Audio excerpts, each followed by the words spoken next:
What's good, guys? Welcome back to the newly updated full card predictions for Aaron Blanchfield versus Macy Barber.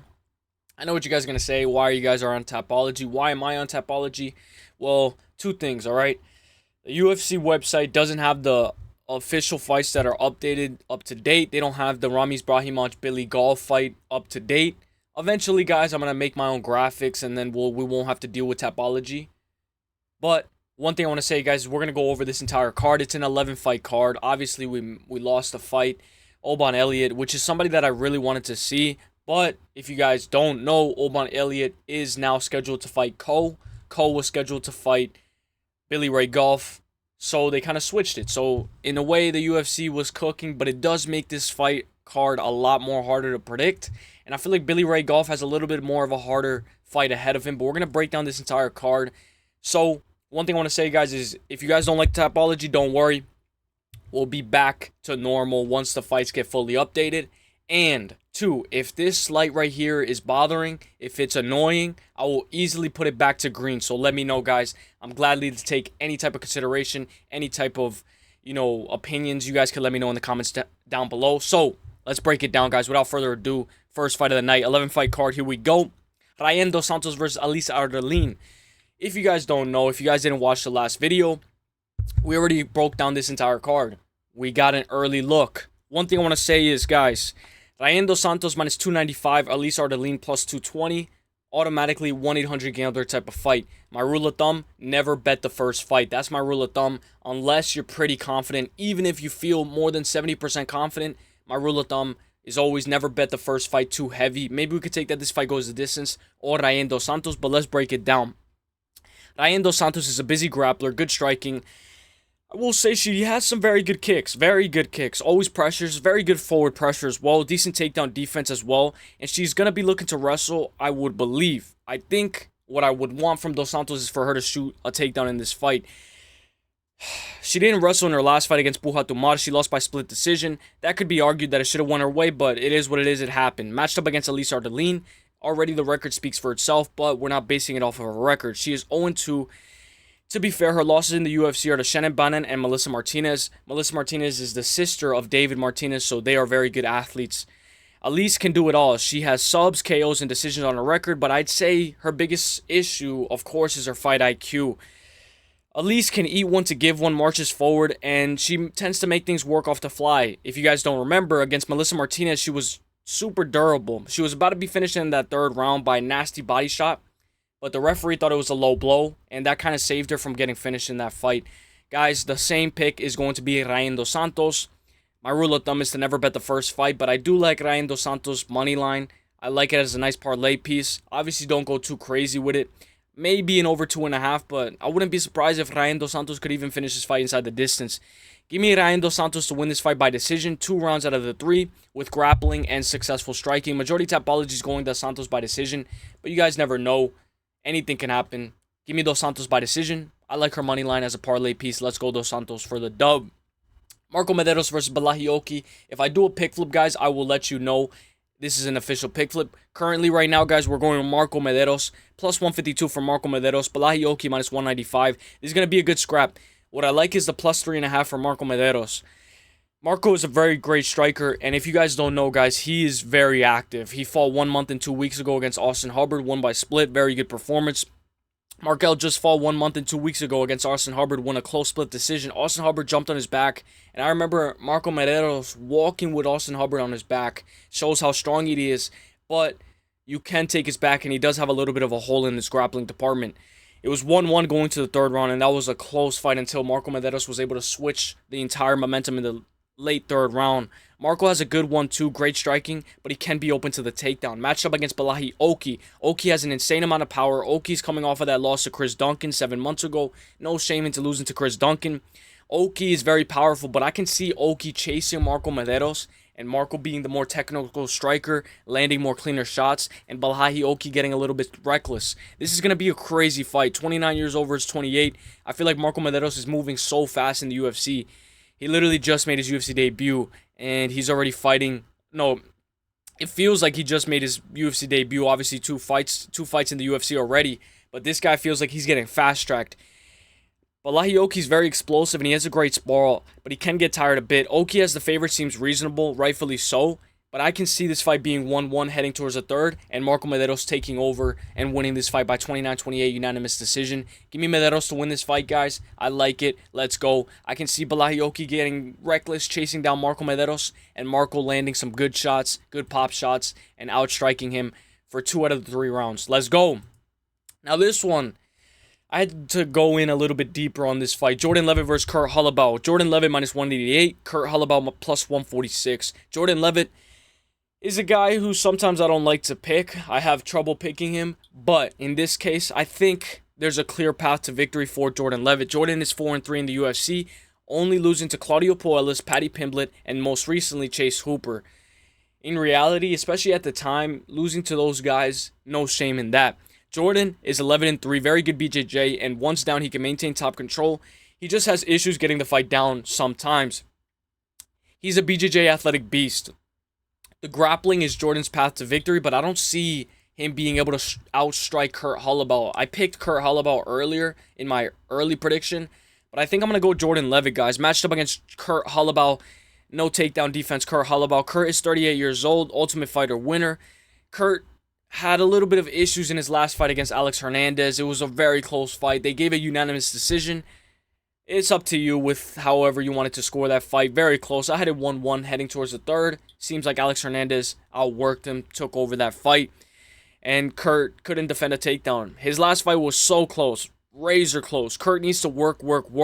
And he can land some elbows, get that collar tie, land some clinch, land some knees in the clinch as well. If he consistently continues to be open to the takedown, it's going to be over. But Kurt should have learned from his last fight.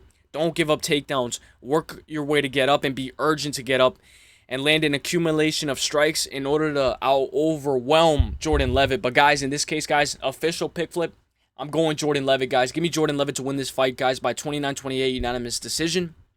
I will say the reason why I was on Kurt Holobaugh early was because I like his striking department. If he can keep this fight on the feet, he can look amazing against Jordan Leavitt, especially a guy like Jordan Leavitt. You can outwork him, you can outstrike him. But if Jordan Leavitt gets this fight down, more than likely, it's over. Give me Jordan Leavitt to win this fight, guys. I like moneyline, guys, at a minus 188. I'm surprised he's not a minus 200. Give me Jordan Leavitt, guys, at a minus 188 moneyline. Let's go. 29-28 unanimous decision. Now, this is a new fight. Andreas Gustafsson versus Trevin Giles. Trevin Giles plus 135. Andreas Gustafsson minus 165. Jeremiah Wells was the original opponent, but that fight fell through. Trevin Giles steps in on one week and a half notice. The odds are way more closer now. Way more closer. Andreas Gustafsson is a hard grappler and can wrestle with great technique and timing on his shots. He backs you up and looks for the right timing on his shot selection. Gustafsson has great elbows with good power. Gustafsson is on a 3-fight win streak, beating Tony Lepant by KO, Dominic Skolber by KO, and a successfully Dana White Contender Series debut over Pat Pitlick by KO with knees to the head. Beautiful Dana White Contender Series debut. Gustafsson has very heavy hands, decent striking. I like his grappling a lot. He can land some good pop shots on top, and he can rain elbows from above, which is something that I really like from Andreas Gustafsson. Matched up against Trevin Giles. Giles is on a 3-fight losing skid, losing to Gabriel Bonfim by Gilly, Carlos Prates by KO, and Mike Malott by decision.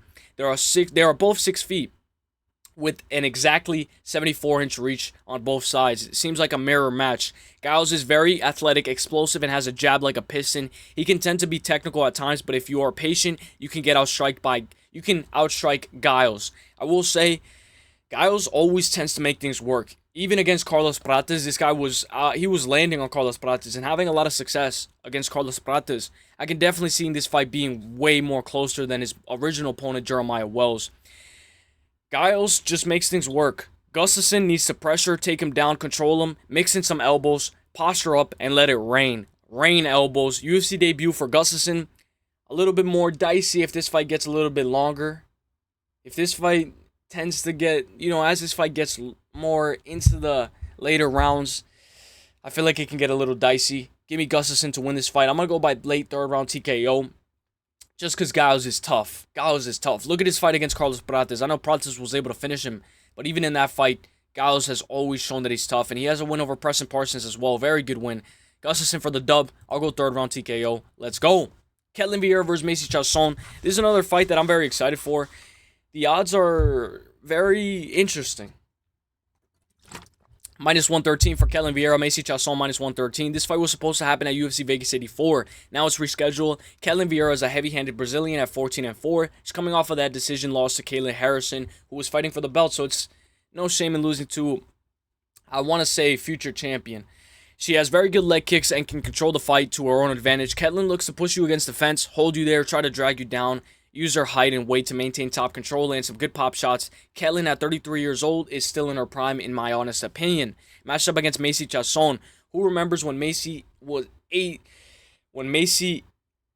that up kick to the liver by Irene Aldana? That was by far one of my favorite performances. Obviously, she lost that fight to Irene Aldana, but it was a very good fight. And that's something that I haven't seen again. Very good up kick to the liver. I've never seen that before, and it was very exciting to see.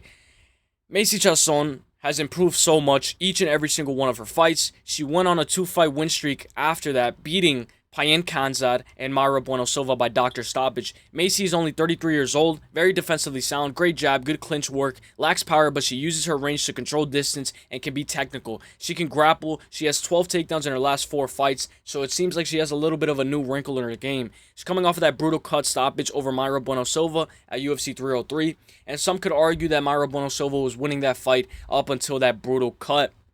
This is a difficult fight to predict, guys. I'm not going in an official pick flip. Give me Ketlen Vieira to win this fight by 29-28 unanimous decision.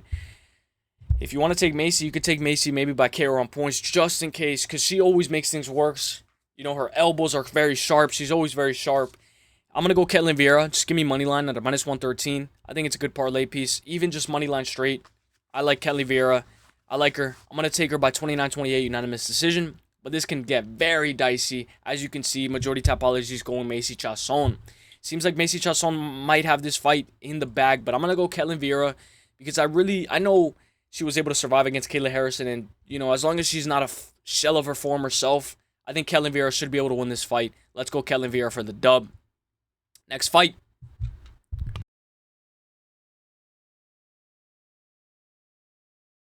Allan Nascimento versus Jafel Filho. This is going to be one of those fights where it's going to get dicey. It's going to get ugly. Allan Nascimento -164, Jafel Filho +128. This fight was supposed to happen last August, but he got canceled because Allan pulled out.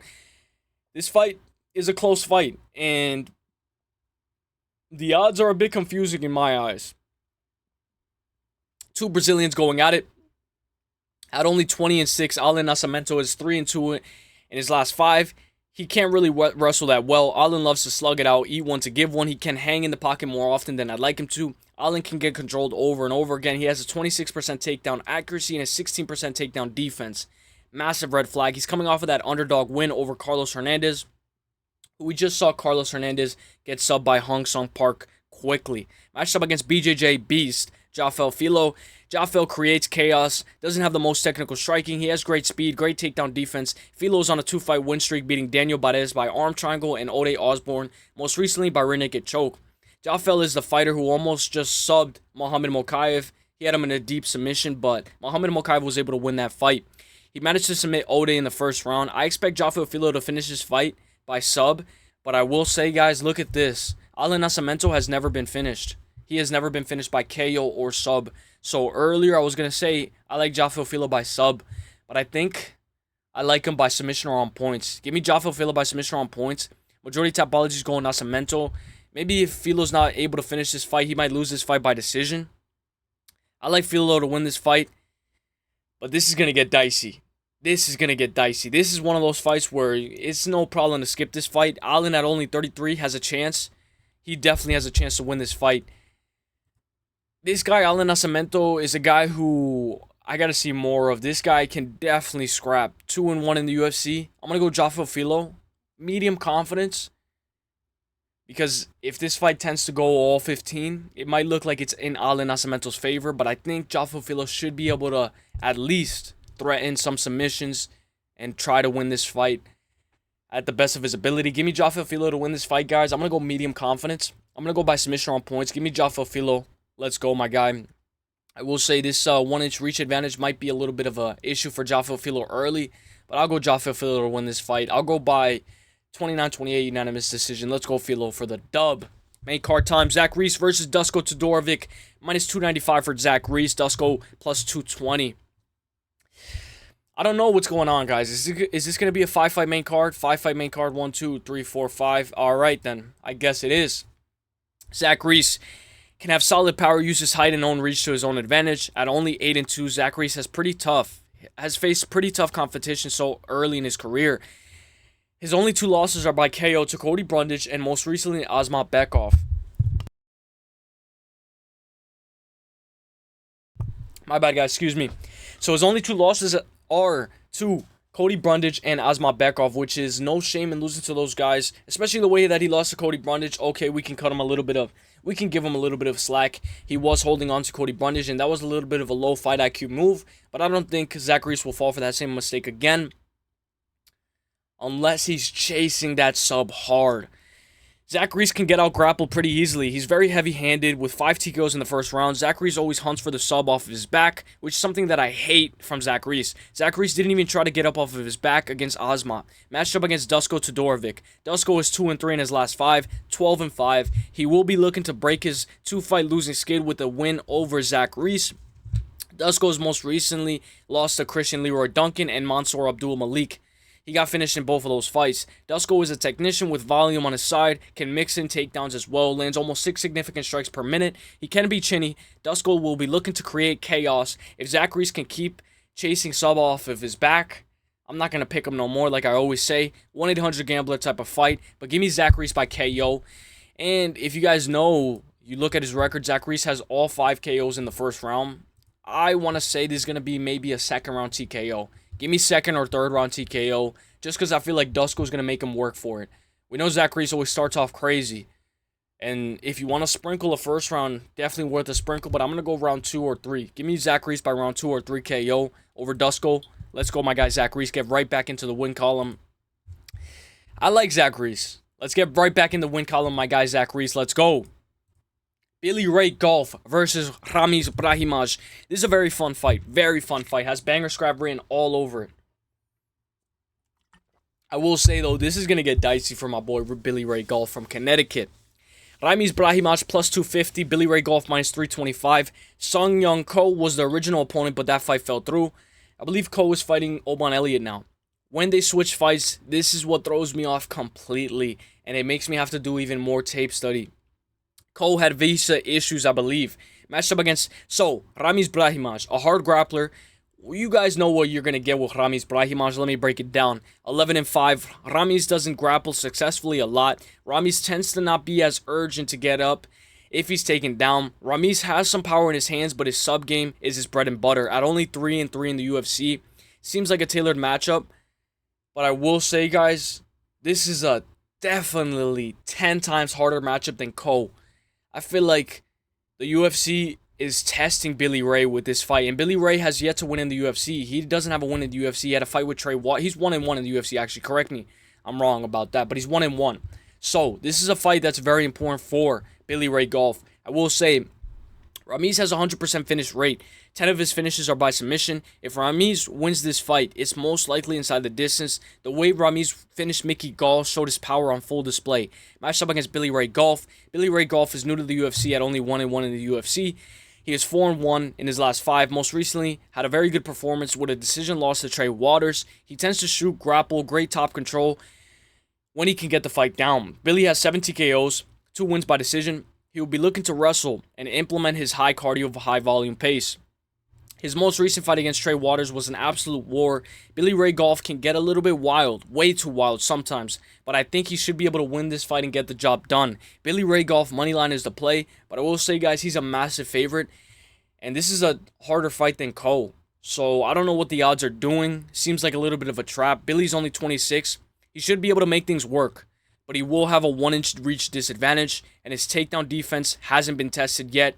It will be definitely tested here. Billy used to fight in Bellator. He has 2 wins in Bellator. Give me Billy by KO on points, but this is a way tougher fight. I'm going to go Billy Ray Goff, and if he can get this win over Ramiz Brahimaj, this is going to be a very good win on his resume. I know a lot of people don't rate Ramiz very highly, but if he can get this job done, I will be impressed. I got my boy Billy Ray Goff by KO on points. I'll go by maybe second round TKO, if not 29-28 unanimous decision. Now, this is a banger co-main event, guys. This is a banger co-main event. Did we miss? Oh, no. We're not there yet. Dustin Jacoby. I was about to say, good catch from me. I almost missed it. Dustin Jacoby versus Bruno Lopez. Dustin Jacoby, minus 192. Bruno Lopez, plus 148. Dustin Jacoby is 29-1. This is one of those fights where I don't mind skipping this fight when it comes to betting. 11 TKOs in the first round for Dustin, 1 in the second, 1 in the third. This is a very good resume for Dustin Jacoby. If you guys don't know, Dustin Jacoby has fought Alex Pereira as well. He's fought the who's who. He's 8-6 in the UFC, and I rewatched that fight with Alex Pereira. Obviously, you know, he ended up getting finished in that fight, and it only lasted 2 minutes, but I like Dustin Jacoby's resume. I like how he's fought the who's who, how he's not afraid to fight anybody in front of him. His chin can be cracked. He can be technical. 62% takedown defense, coming off of one of his best performances yet, with a beautiful right cross over Vitor Petrino, put him out cold. Now, I said he fraud checked him, but I know a lot of you guys said, no, he didn't fraud check him. Vitor Petrino didn't get fraud checked. You guys let me know. What do you guys think? You guys think Vitor Petrino got fraud checked or not? He can shoot a takedown.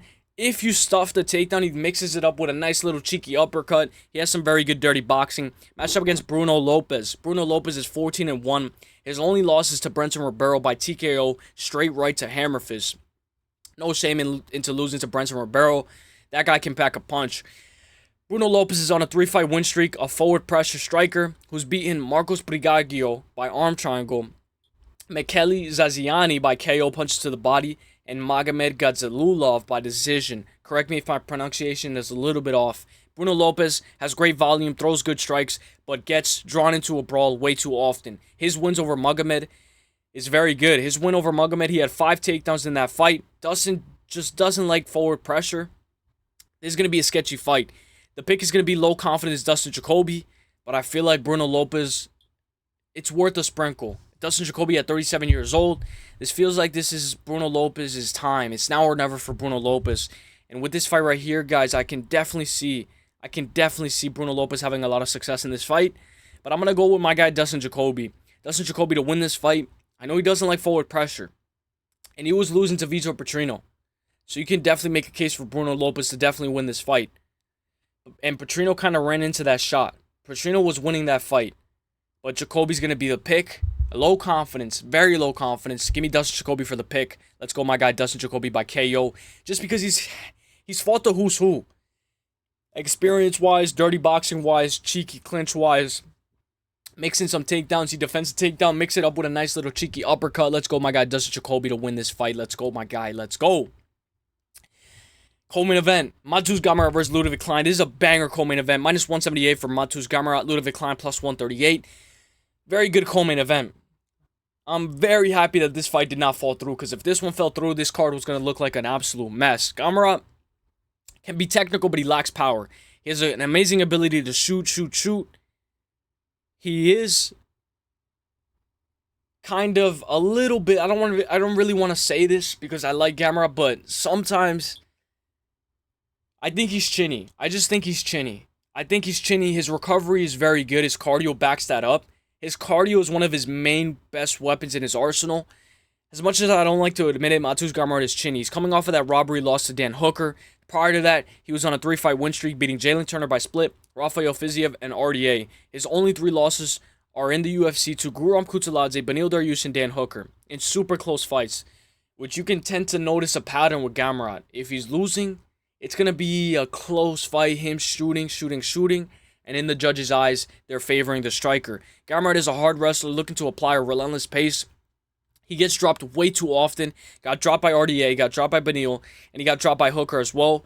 He has been dropped 6 out of his 10 UFC fights. That's a terrible stat, a massive red flag. Gamrot's most notable performances are Arman Tsarukyan, Diego Ferreira, Jeremy Stephens, Rafael Fiziev, and RDA.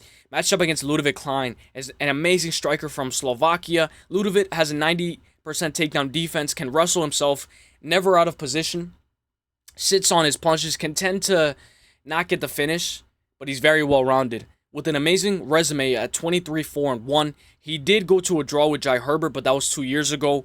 He's on a 6-fight win streak, not including the draw. He has a great notable performances over Mason Jones, Ignacio Bahamondes, Thiago Moises, and most recently went the distance with Roosevelt Roberts. I can definitely see Ludovic Klein having a lot of success, maybe early, or maybe as the fight tends to get a little bit later, maybe in the middle, halfway through the second round. Gamrot's kind of shooting a little bit more telegraphed takedowns. Ludovic Klein is, seeing that takedown from a mile away, because Gamrot tends to shoot and make it obvious when he shoots, kind of take the back, land some knees to the thigh, but Ludovic Klein staying against the fence, staying up, keeping this fight on the feet, getting right back into the middle of the octagon and putting the pressure. When you put the pressure on Gamrot after he's shot, sometimes it can make him look a little off. We saw that against Dan Hooker. Dan Hooker just brought the fight to him. You have to bring the fight, throw the entire kitchen sink at Mateusz Gamrot. And a guy like Ludovic Klein is the perfect guy to do that. The more and more this fight gets closer, the more and more I can see Ludovic Klein having a little bit of an edge in this fight. As this fight gets closer, I can see an opening in Ludovic Klein winning by split decision. I think the over 2.5 is perfect here, but I really like the plus 3.5 for Ludovic Klein. The pick is going to be Mateusz Gamrot, but guys, the more and more closer this fight gets, the more and more it feels like Ludovic Klein can win this fight. I'm going to go Gamrot to win this fight. Give me Gamrot money line. I believe it's at a minus 178. I'm going to go by 29-28 unanimous decision, and I'm expecting the Gamrot that fought Arman Tsarukyan to show up.